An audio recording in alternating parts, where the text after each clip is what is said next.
Welcome back to the Deep Dive. Today we're tackling a chapter in biochemistry that often trips people up, the mechanics of muscle and cellular structure. Yeah, it can be pretty dense. So we're not just going to read a textbook at you. This is a shortcut. We want to focus on that breathtaking process of converting, a tiny chemical reaction, ATP hydrolysis, into the macroscopic force we call movement. Exactly. And if you're studying this for a course or for pre-health, our mission here is to really just give you the essential framework. We want to cut through the noise and focus on cause and effect. What's the core structure? How does the energy conversion happen? And most importantly, how is this entire delicate process regulated by a single powerful ion? I love that. So we're starting big with the muscle tissue, but then zooming right into the cell's own architecture. We are. The whole organizing principle for this deep dive is the cytoskeleton. The skeleton of the cell itself. Right. The shape, the internal organization, the ability of pretty much every mammalian cell to move, it all relies on this network of protein fibers. And muscle is just the most specialized version of that. It's the most powerful contractile iteration, yeah. And the biochemical theme that governs all of it is the precise regulation of that ATP to force conversion. And the master switch for that is the second messenger, CARO. Calcium. Okay, so Chio is the signal. But before we get into the heavy lifting, why is this so critical for a clinician to understand? Oh, the clinical consequences are immediate and profound. We're talking about major hereditary conditions like Duchenne muscular dystrophy, which is basically a structural failure. Okay. And then you have things like malignant hyperthermia, which is a total breakdown of calcium control. And beyond diseases. Think about therapeutics, vasodilators like nitroglycerin that people use for chest pain. They work by manipulating the relaxation mechanisms in smooth muscle. Huh. And here's a wild one. Some pathogens, like Yersinia or Listeria, literally hijack the host cell's cytoskeleton to move around and cause infection. Wow. So the cell's own architecture is a vulnerability. It determines life, movement, and disease. Absolutely. Okay, that definitely puts the stakes high. Let's start with the scaffolding then, the three main types of muscle. Right. So first you have skeletal muscle. It's striated, striped. It's voluntary. And it contracts in a very ordered, linear way. Like a spring pulling inward. Good analogy. Second is cardiac muscle. Also striated, but it's involuntary. And it functions as a syncytial network. A connected electrical web. Exactly, with its own intrinsic rhythm. And then there's the odd one out, smooth muscle. Yeah, smooth muscle is the structural outlier. It's not striated, and that's because its filaments are kind of randomly oriented. Which lets it do what? It can shorten and exert force in all directions. Think about squeezing a balloon. That's perfect for organs like the gut or blood vessels. And crucially, it's also involuntary. Okay, let's stick with the classic model for a minute skeletal muscle. You mentioned the fundamental unit is the sarcomere. The sarcomere, yep. Defined between two Z lines. And when you see those light and dark bands under a microscope, you're actually looking at the structure. So what are we seeing? The dark A band is where the thick filaments, your myosin, are. It also has regions where the thin filaments, actin, overlap. And the light bands? The light I band is only thin filaments. And then right in the center of that dark A band, there's a little zone called the H band, which is only thick filaments. And the key concept is that when the muscle contracts, which of these bands actually change? This is the absolute core concept you have to grasp. It's called the sliding filament model. Okay. The filaments themselves, actin and myosin, they don't get shorter. Their length is constant. Instead, the I bands and the H bands shorten because the thin filaments are sliding past the thick ones. So they're being pulled toward the center of the sarcomere. Exactly. It's like a set of telescoping poles pulling inward. That helps a lot. Okay, let's introduce the two proteins actually doing the pulling. First, actin, the thin filament. Right. Actin starts as this little globular monomer, G-actin, and in the presence of magnesium, it polymerizes into the double helix F-actin. That's your thin filament. The rope. And the thick filament is myosin II, the motor. It's a complex hexamer, which sounds intimidating. It does, but you can simplify it. Think of myosin II as a bundle of golf clubs. Okay. The long shafts of the clubs form the helical tail. The heads, those are called the S1 fragments. That's the business end. The motor domain. That's it. The S1 head is what has the AT-pace activity, and it's what binds to the actin. It's the hand that grips the rope. And we only know that because early scientists literally chopped up the molecule with enzymes to see which bits still work. Got it. So S1 is the motor. But the actin filament, the rope, it isn't just plain. It has regulators attached. It does, specifically in striated muscle. The two regulators are tropomyosin, which is a fibrous molecule that just lies in the groove of the F-actin helix, And the other one. and the troponin complex. It has 3 parts, but the one you really need to care about is TPC. Why TPC? TPC is the critical calcium-binding polypeptide. It can bind up to 4 calcium ions. It's the direct molecular switch for the contraction signal. Okay, here's where it gets really interesting. The ATP-powered cross-bridge cycle.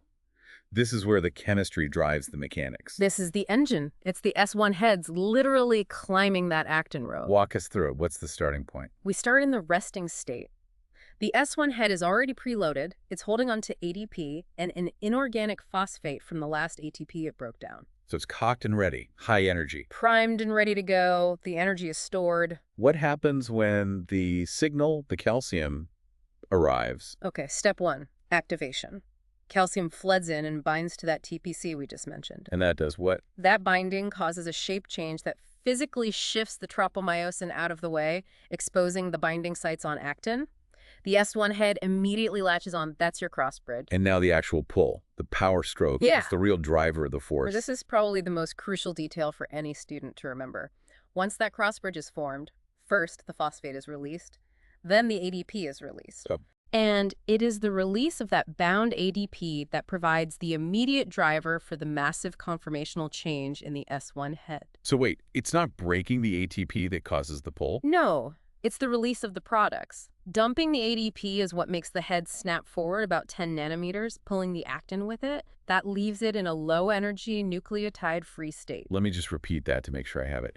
The ATP hydrolysis cocks the gun, but the trigger for the power stroke is the S1 head dumping its waste products, the ADP and pi. Precisely. The disposal drives the power. It's a fantastic piece of engineering. Okay, so now the head is locked onto the actin, but it's in that low-energy state. How does it reset for the next pull? Step 4, detachment. A brand new ATP molecule has to bind to the S1 head. And that binding is enough to make it let go. It's not just enough. It drastically lowers the myosin head's affinity for actin. It causes immediate detachment. The cycle is broken. And then step 5 is just recocking the head. That new ATP is hydrolyzed to ADP and pi, and it's back in the high energy position, ready to go again if calcium's still around. Correct. And that critical step 4, the detachment step, brings us right to a classic clinical correlation. Rigor mortis. Rigor mortis, the postmortem stiffening. It happens because the cell runs out of ATP. So there's no new ATP to bind to the S1 head. Exactly. So detachment, step 4, cannot happen.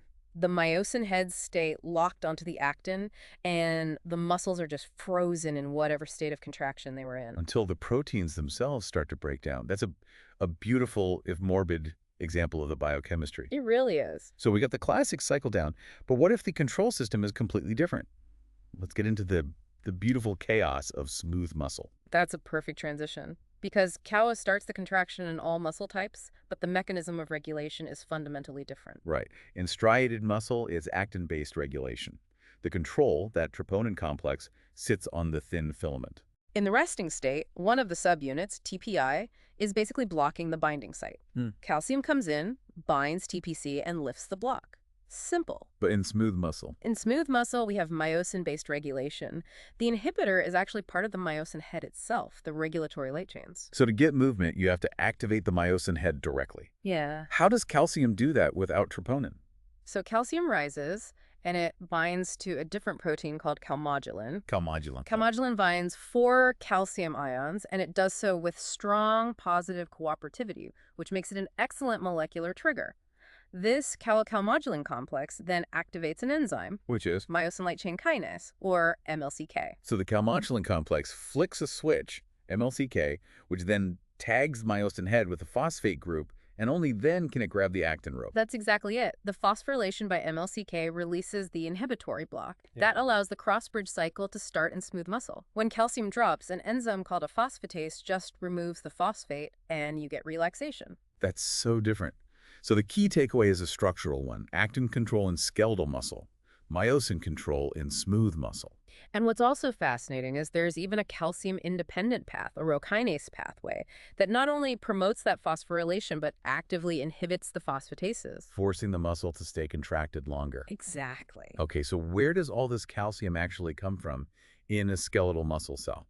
It's all managed by the sarcoplasmic reticulum, the SR. It's the cell's internal calcium reservoir. And it holds a lot of calcium. A huge amount, often bound to a protein called calsequestrin. The resting concentration of free calcium in the cytoplasm is incredibly low, like 10 to the minus 8 molar. Maintained by what? By the constant work of the caro ATPase pump. It's just working over time, constantly pumping calcium back into the SR. But the second a nerve impulse arrives, that concentration skyrockets. It does. The nerve impulse depolarizes the cell membrane, which transmits the electrical signal down into the cell via the T-tubules right to the SR. And this opens a channel. It opens the voltage-gated Caro release channel, which also has a fancier name, the ryanodine receptor, or RYR1. This channel floods the sarcoplasm, increasing the calcium concentration 100-fold, and that triggers the contraction. And then that ATPase pump has to go into overdrive to clean it all up. Becomes the world's most efficient molecular janitor, yep. And if that RYR1 channel breaks, we've got a clinical crisis. Let's talk about malignant hyperthermia. MH is a perfect illustration of this. In patients with a mutated RYR1 gene, certain anesthetics can cause a sustained, excessive, just uncontrolled release of calcium through that faulty channel. So the muscle can't relax. It can't. You get sustained muscle rigidity, hypermetabolism, and a dangerously high fever because the body is just burning ATP like crazy trying to pump all that calcium back out. And the treatment, dantrolene, targets that exact failure point. Precisely. Dantrolene acts to inhibit that runaway calcium release from the SR, which halts the whole hypermetabolic crisis. Okay, let's shift to cardiac muscle. It's also striated, but its calcium source is different. Skeletal muscle relies almost entirely on its internal stores. Cardiac muscle is different. It relies heavily on extracellular calcium. When the heart cell depolarizes, a little bit of calcium enters from the outside through slow ELP-type channels. And then that little bit acts as a trigger. It does. That small influx triggers a much larger release of calcium from the SR. We call it calcium-induced calcium release. The SR in heart cells is just smaller, so that external boost is essential. And getting the calcium out of the cell to relax. The primary way out is the NACO exchanger. It's constantly swapping one calcium ion out for 3 sodium ions in. And this brings us to the famous cardiac drug, digitalis. How does it work in heart failure? Digitalis is brilliant because its mechanism is indirect. It inhibits the NACO ATPase pump on the cell membrane. The sodium-potassium pump. Right. So if you inhibit that pump, intracellular sodium levels have to start rising. This increased sodium concentration then slows down the NACO exchanger because the gradient pushing sodium in is weaker. So less calcium gets pumped out. Less calcium gets pumped out. The steady-state intracellular calcium level rises, and that enhances the force of contraction. That's the positive minotropic effect you want in heart failure. Wow. That's a huge chain reaction. Yeah. Blocking one ion pump changes the output of another, all to get stronger heartbeats. Okay, quick fuel check. Muscle needs ATP constantly, but we only store enough for a few seconds. So we have 3 backup systems. The first reserve is immediate, creatine phosphate. An enzyme called creatine kinase just snaps a phosphate off it and sticks it onto ADP to make ATP instantly. And for sustained energy. That's oxidative phosphorylation, aerobic respiration. It's dominant in your type I red slow-twitch fibers. They're packed with myoglobin and mitochondria to process fats and glucose. And the absolute last resort, when you're completely out of options. The emergency reserve, an enzyme called adenylyl kinase, takes 2 ADP molecules and mashes them together to make 1 ATP and 1 AMP. It's a desperate move because you're literally eating your own nucleotide pool. Which is why you see endurance athletes carbo-loading for glycogen and sprinters taking creatine supplements. Exactly. They're targeting different energy systems based on their fiber types. Let's shift from metabolic failure to structural failure, genetic disorders. We have to start with Duchenne muscular dystrophy, DMD. It's caused by mutations in the gene for dystrophin. And dystrophin is what? Dystrophin is the crucial bridge protein. It connects the internal actin cytoskeleton to the extracellular matrix. When that bridge is broken or missing, the cell loses its mechanical stability and just degenerates. And in the heart, there's familial hypertrophic cardiomyopathy, or HCM. That one's often caused by missense mutations in the gene for the beta-myosin heavy chain. So now you have a mutant motor protein, the myofibrils don't form properly, and the heart wall thickens to compensate, which is destructive. Before we zoom out to the general cytoskeleton, there's one more vital regulatory pathway in smooth muscle, nitric oxide, NO. This is such a cool piece of signaling. So acetylcholine stimulates the endothelial cells lining a blood vessel. This triggers calcium release inside those cells, which activates NO synthase. And that enzyme makes nitric oxide gas. It makes the diatomic gas, NO, which has a super short half-life, so it diffuses immediately into the adjacent smooth muscle cell. Well, and what does that gas do inside the muscle cell? NO activates an enzyme called guanylyl cyclase.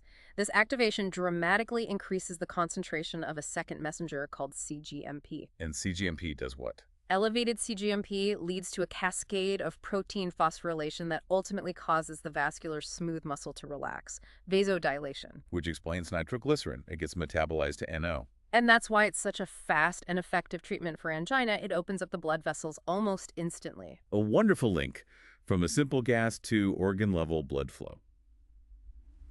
Okay, so we started with the idea that muscle is just the specialized form of the cytoskeleton. Let's end by seeing what the rest of it is up to. The three major types are microfilaments, which is our old friend F-actin, Right. microtubules, and intermediate filaments. Microtubules are the largest ones. They're hollow tubes made of alpha and beta-tubulins. They need GTP to assemble. And they're known for being dynamic, constantly growing and shrinking. And they have a polarity, a plus and minus end. Why is that so important? That polarity establishes the highways for molecular motors. A motor called kinesin moves cargo toward the plus end, so outward. And another motor, dynein, moves things toward the minus end, inward. And they're both powered by ATP. Both ATP powered. And if you're missing dynein, like in Cardigan syndrome, your cilia and flagella can't move. That leads to chronic respiratory infections and male sterility. Wow. And the last category, intermediate filaments. IFs. These are the stable rope-like anchors. Yeah, they're the structural bedrock. They don't disappear during mitosis. And the most striking clinical example here are the lamins. What do? They form a meshwork that anchors the inner nuclear membrane. And mutations in the gene for lamin A cause Hutchinson-Gilford progeria syndrome. The premature aging syndrome. Right. This tiny flaw in the nucleus's structural support, this accumulation of an improperly processed protein, destabilizes the entire nucleus over time and causes these devastating symptoms. It's a stark reminder of how critical these structures are. So to synthesize everything we've talked about for you, the listener. The whole muscle contraction pathway is this finely tuned machine. It's driven by the cyclic use of ATP, and the difference between, life and death or just relaxation and contraction often hinges on the precise movement and concentration of one single ion, calcium. Okay, here's a final provocative thought for you to chew on. We spent most of our time talking about the power and movement generated by actin and myosin. But think about the implications when the rest of that structural network, the cytoskeleton, fails. It's not just the big muscles in dystrophy. No. It's the tiny lamins in the nucleus leading to premature aging. It's minute defects in those tubulin motors leading to infertility. So what other invisible molecular structures are constantly protecting our cellular integrity right now that we just take for granted until suddenly they stop working? Thank you for joining us for this deep dive into muscle biochemistry and the cytoskeleton. We really hope this shortcut helps you grasp those crucial concepts. This has been The Deep Dive, brought to you by the Last Minute Lecture team.